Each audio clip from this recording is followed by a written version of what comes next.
Hello friends, I am Trambak Nayak. Welcome back to our channel বিনিয়োগ। মার্কেটে এখন যা পরিস্থিতি, মার্কেটের কোনো সেরকমভাবে মুভমেন্টই নেই। অ্যাকচুয়ালি এই ধরনের মার্কেট প্রচণ্ড পেনফুল এবং বোরিং হয়।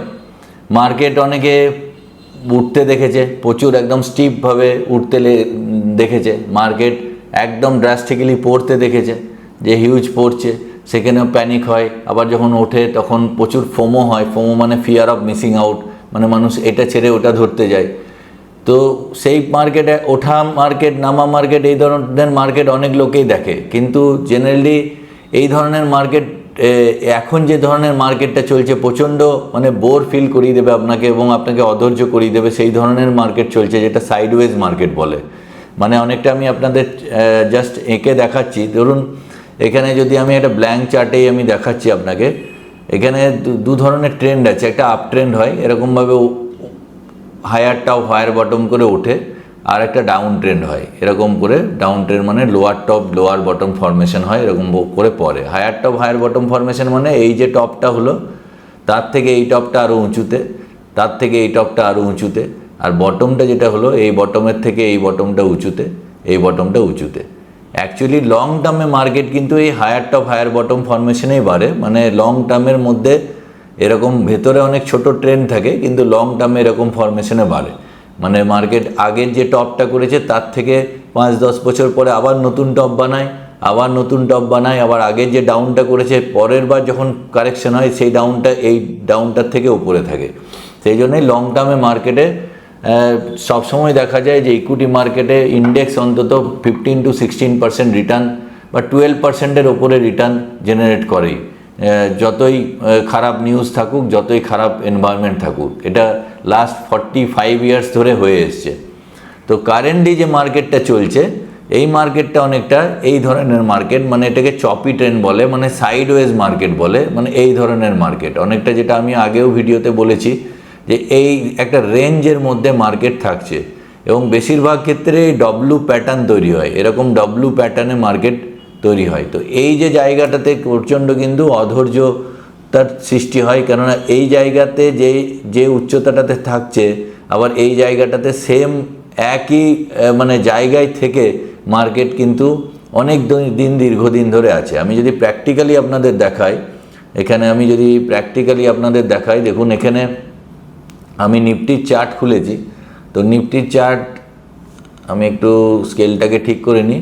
তো নিফটির চার্টে যেখানে দেখুন, যখন 2024-এর অক্টোবরের মাসের কাছে যখন মার্কেট একদম টপ করেছিল এই জায়গাটায়, তো এই জায়গায় যখন টপ করেছিল, সেই টপ কিন্তু এখনও আসেনি। আর যদি এই জায়গাতে দেখেন যে 3 সেপ্টেম্বর 2024, আমি জাস্ট মার্ক করছি, 3 সেপ্টেম্বর 2024-এ মার্কেট একই রেঞ্জে। আবার এখানে আপনার এই জায়গাটা 8ই অক্টোবর 2024 একই রেঞ্জে। এখানে একটু কারেকশন করে দিই, এই জায়গাটায় একই রেঞ্জে। আবার এখানে 24শে জুন 2025 একই রেঞ্জে। আবার আজকে কাছাকাছি মোটামুটি 20 সেপ্টেম্বর 19 সেপ্টেম্বর মার্কেট একই রেঞ্জে। এই জায়গাটাতে প্রায় 1 বছর থেকে 1.5 বছর ধরে মার্কেট একই রেঞ্জে দাঁড়িয়ে আছে। এখানে যা মার্কেটের নিফটির ভ্যালু 25,200, আবার তার 9 মাস পরেও তাই ভ্যালু, আবার আরও 6 মাস পরেও তাই ভ্যালু। তো এই জায়গাতে কিন্তু প্রচণ্ড বোর ফিল করায় মার্কেট। অ্যাকচুয়ালি এই ধরনের মার্কেট আমরা যদি আগেও দেখুন এই ধরনের মার্কেট সবথেকে, যেটা আমার ক্যারিয়ারে আমি বলবো বোর মার্কেট ফিল করিয়েছিল 2010-11-তে। এত প্যাথেটিক মার্কেট যদি আপনাদের দেখাই, আপনারা বুঝতে পারবেন যে এখানে দেখুন, যখন 2008 সালে সাবপ্রাইম ক্রাইসিস হলো, আমি স্কেলটাকে ঠিক করে নিই কারণ অনেক পুরনো ডেটা। তো 2008 সালের যখন জানুয়ারি মাসে নিফটি ছিল 6,200, এখানে আমি জাস্ট একটা লাইন ড্র করলাম। সেখান থেকে নিফটি ফল হয়েছিল 2008 সালে ওপর থেকে 62%। তো তারপরে এই জায়গাটাতে মার্কেট যে জায়গায় দাঁড়িয়ে আছে, এখানে মার্কেটে কারেকশনটা পূর্ণ হয়ে আবার এখানে 2010 সালে জাস্ট ওপরের ফিগারটাই এলো। তারপর থেকে তারপর থেকে আপনি এখানে জাস্ট দেখুন, তারপর থেকে যদি দেখেন 2013 সাল 14 সাল পর্যন্ত মার্কেট একই জায়গায়, মানে এইখানেও আমি একটা টানলাম, তাহলে মোটামুটি 4 বছর ধরে মার্কেট একই জায়গায় দাঁড়িয়ে, এখানে যা ফিগার এখানেও তাই ফিগার। এটা যদি আমরা ডেটের রেঞ্জে দেখে নিই, তো এখানে যদি আমি লাগাই, তো ডেট রেঞ্জ যদি দেখি প্রায় 2557 দিন, মানে 1526 বার মার্কেট একই জায়গায় দাঁড়িয়েছিল। তো এই সময় কি হয়, জেনারেলি যদি আমরা মিউচুয়াল ফান্ডেরও ন্যাব দেখি, দেখুন আমি এমফির ওয়েবসাইট থেকে দেখছিলাম নিপন ইন্ডিয়া গ্রোথ ফান্ডের, নিপন ইন্ডিয়া গ্রোথ ফান্ড খুব পপুলার ফান্ড। তো 2010-এর 1 নভেম্বর থেকে 2014-র 1 মার্চ পর্যন্ত নিপন ইন্ডিয়ার ন্যাব, নিপন ইন্ডিয়ান মিউচুয়াল ফান্ডের ন্যাব এখানে 546 টাকা, 547 টাকা, এখানে প্রত্যেক মান্থের ন্যাব দেওয়া আছে, 528 টাকা, এরকম জায়গায় দাঁড়িয়ে 491 টাকা। মানে লোকে একদম মানে ধৈর্য রাখতে রাখতে নিরাশ হয়ে এই জায়গায় বেরিয়ে যায়। 430 টাকা।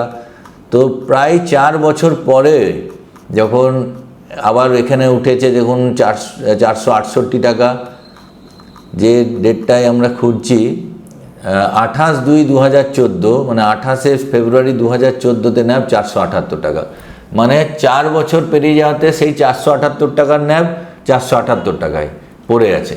তো কীরকম ধরনের মানে ফিলিংস আসবে, কোনো রিটার্ন নেই। তো এই ধরনের মার্কেটে কিন্তু অ্যাকচুয়ালি মানে যেমন বোর ফিল করায়, তেমনি অ্যাকচুয়ালি এসআইপির ক্ষেত্রে কিন্তু এই ধরনের মার্কেট আশীর্বাদ, যে আপনি যে ওই যে টার্মটাতে, প্রলং টার্মটাতে যেহেতু মার্কেটটাতে বাড়লো না, ন্যাবটা যে কনস্ট্যান্ট একই জায়গায় বা একটু ওঠানামা করলো, কন্টিনিউয়াসলি কিন্তু আপনার ইউনিট বাই হতে থাকলো। ওই ইউনিটের কিন্তু পরবর্তী ক্ষেত্রে কম্পাউন্ডিং ইফেক্ট আপনারা পাবেন। যেমন কারেন্টলি যদি নিপন ইন্ডিয়ার গ্রোথের ন্যাব দেখেন, নিপন ইন্ডিয়া গ্রোথ ফান্ডের ন্যাব হচ্ছে 4653, তো তখন ছিল 478 টাকা, মানে অলমোস্ট 4653 ডিভাইডেড বাই 478 যদি আমি করি, প্রায় 10 টাইমস, মানে 10 গুণ ন্যাব হয়েছে। তো এই ধরনের মার্কেট বারবারই আসে। এই ধরনের মার্কেট যদি আমরা আবার দেখি, দেখুন এখানেও অনেকটা সেম মার্কেট ছিল। যদি আমরা এই জায়গাটায় দেখেন, এই জায়গাটা দেখুন একই সেম মার্কেট ছিল মোটামুটি 2015 থেকে 2017, এই জায়গাটাতে 778 দিন ধরে মার্কেট একই রেঞ্জে ছিল। এবার কোভিডের পরে মার্কেটের এই জায়গাটা দেখুন একই মার্কেটের রেঞ্জ ছিল। এখানেও যদি ডেট রেঞ্জ দেখেন, মোটামুটি এই জায়গা থেকে এই জায়গা পর্যন্ত 523 দিন, 1.5 বছর একই জায়গায় মার্কেট 12,000 নিফটির কাছাকাছি ঘোরাফেরা করেছিল প্রায় 1.5 বছর ধরে। তো এই ধরনের মার্কেট কিন্তু একদিকে আশীর্বাদ, মানে ইনভেস্টারের ক্ষেত্রে আশীর্বাদ। যদিও যদি আপনার যদি প্রপারলি কোনো গাইডেন্স না থাকে, তাহলে এই জায়গাতে ম্যাক্সিমাম পিপল, 90% পিপল কি হয়, হোপলেস হয়ে যায় এবং বাড়ছে না দেখে অন্য অ্যাসেট ক্লাসে শিফট হয়ে যায়, যেটা আমরা রিসেন্সি বায়াস বলি। যে কারেন্টলি হয়তো গোল্ড বেড়েছে, তো গোল্ডে ঢুকে পড়ছে। তো গোল্ড কিন্তু অলরেডি তার সাইকেলের টপে আছে। এখন গোল্ডে ইনভেস্টমেন্ট করা মানে কিন্তু ব্লান্ডার করা। এখন কিন্তু ইকুইটি মার্কেটে ইনভেস্টমেন্ট করা অনেক সেফ। মার্কেট যদি লাস্ট 1.5 বছর ধরে না কোনো রিটার্ন দেয়, তো জেনে রাখবেন যে মার্কেটে অলরেডি 15% রিটার্ন ডিসকাউন্ট আছে, মানে কিছু না করেই আপনি 15% পাবেন। আর মার্কেটের আগের 15%-এর রিটার্নটাকে মেকআপ করলে নেক্সট ইয়ারে কিন্তু 30% আপনার রিটার্ন চলে আসা উচিত। তো এই ধরনের মার্কেটে একটু ধৈর্য রাখতে হবে। আমার ব্যক্তিগতভাবে মনে হয় যে নেক্সট 4-5 মাসে কিন্তু একটা বড় র্যালি আসবে।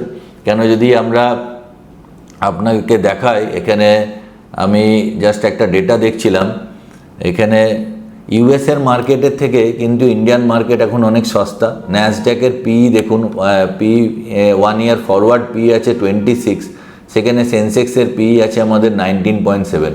পি রেশিও মানে প্রাইস টু আর্নিং রেশিও, মানে আপনি 1 টাকা লাভ করার জন্য ইউএসএ মার্কেটে 26 টাকা আপনাকে ইনভেস্টমেন্ট করতে হচ্ছে, আর ইন্ডিয়াতে 1 টাকা লাভ করার জন্য 19 টাকা 70 পয়সা ইনভেস্টমেন্ট করতে হচ্ছে। তাহলে ইন্ডিয়া মার্কেট কিন্তু অনেক সস্তা আছে। তো ফরেন ইনভেস্টাররা যারা চলে গেছিলো, জাস্ট একটু গ্লোবাল যেগুলো চলছে সেগুলো যদি একটু মানে স্থিত অবস্থা হয়, দেখবেন ফরেন ইনভেস্টর আবার ফিরে আসছে। এবং আমার মনে হয় সামনের 4-5 মাস যদি আপনি এই সময় অধৈর্য হয়ে ইনভেস্টমেন্ট তুলে নিচ্ছেন বা আপনার কাছে হাতে টাকা আছে, আপনি পাস্ট 1.5 বছরের রিটার্ন দেখে ইনভেস্টমেন্ট করছেন না, তাহলে কিন্তু আপনি আমার মনে হয় আফসোস করবেন। সামনের 4-5 মাসে কিন্তু একটা মেজর র্যালি আমার মনে হয় আমি এক্সপেক্ট করছি। এখানে একজন ইউটিউবেও আমাকে কমেন্ট করেছিলেন, এখানে আমি দেখছিলাম ইউটিউবটা খুলি 1 সেকেন্ড। আমার এই ভিডিওটাতে এক ভদ্রলোক কমেন্ট করেছিলেন যে একটা কথা জিজ্ঞাসা করছি, প্লিজ অ্যান্সার দেবেন। Nifty 50, Nifty 500, small cap index, সব ইন্ডেক্সে যে গ্যাপগুলো আছে কাছাকাছি, সেগুলো কি ফুলফিল করবে? আপনার মতামত কি অক্টোবর, নভেম্বর, ডিসেম্বর? তো দাদা, ভালো লাগছে যে আপনি আমাদের চ্যানেল দেখছেন। তো আপনাকে আমি এটুকু বলতে পারি যে কোনো গ্যাপ, যেই গ্যাপটাই থাকে, যে পৃথিবীতে যেমন বায়ুমণ্ডল শূন্যস্থান পছন্দ করে না, তো মার্কেটেও কোনো গ্যাপ থাকে না। যদি গ্যাপ আপ ওপেনিং হয় সেটাও মেকআপ হয়, আর গ্যাপ ডাউন ওপেনিং হলেও সেটাও মেকআপ হয়। তো যে গ্যাপ আছে সেই গ্যাপ ফুলফিল করবেই, ইকোনমির নিয়মেই করবে। খুব তাড়াতাড়ি মার্কেটে র্যালি আসছে, ধৈর্যের পরীক্ষা। মানে আমার ছটপটানির থেকে অপারেটরের ছটপটানি যেদিন বেশি হবে সেদিন জানবেন যে মার্কেট ওপরে নিয়ে চলে যাবে। তো সেটাই দেখবার, কবে যায় সেটা আমরা কেউ জানি না, কিন্তু আমার মনে হয় সামনের 3-4 মাসের মধ্যে একটা বড় র্যালি আসবে। মানে আমার ভুল হওয়ারও অধিকার আছে। আপনি আপনার অ্যাডভাইজার বা আপনার নিজের ইনভেস্টমেন্ট নিজের দায়িত্বেই করবেন। আমি এখানে কোনো টিপসও দিই না, কোনো রেকমেন্ডও করি না। টোটালটাই আমার এডুকেশন পারপাসে এই চ্যানেলেই আসা। তো আশা করি ভিডিওটা ভালো লাগছে। আর ভিডিও যদি ভালো লেগে থাকে তো প্লিজ একটা লাইক করবেন, আর বন্ধুদের সঙ্গে শেয়ার করতে ভুলবেন না, কারণ আমি এই চ্যানেলে প্রায়ই এই ধরনের ভিডিও নিয়ে আসবো। তো আজকের জন্য এটুকুই, পরের ভিডিওতে আবার দেখা হচ্ছে। জয় হিন্দ, জয় ভারত।